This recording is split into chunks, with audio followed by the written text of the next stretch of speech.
Did you know that the only place that Hanukkah is mentioned in the entire Bible is in the New Testament? Most would think that it's talked about in the Old Testament because they associate Hanukkah as a Jewish holiday. But the reality is, beloved one, the only place it's mentioned is in the Gospel of John, chapter 10, verse 22. It's referred to there as the Feast of Dedication because the English translation of the word Hanukkah is dedication.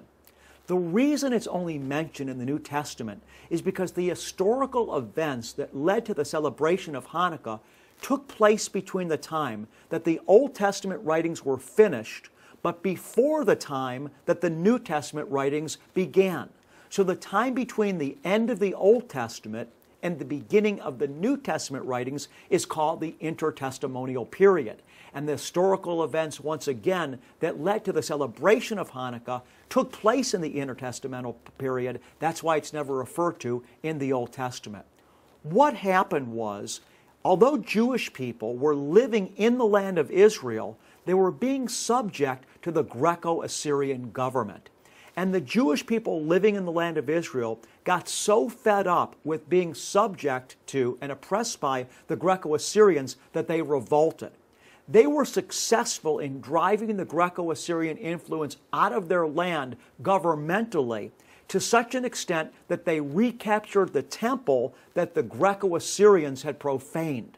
And when they recaptured the temple, they cleansed the temple and they rededicated, that's why it's referred to in John 10:22 as the Feast of Dedication.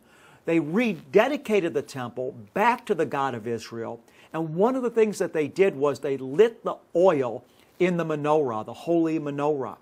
Now, tradition tells us that when they lit the oil in the menorah, there was only enough oil for that menorah to burn for 1 day, but that it supernaturally burned for 8 days, and thus we celebrate Hanukkah for 8 days and call it a season of miracles.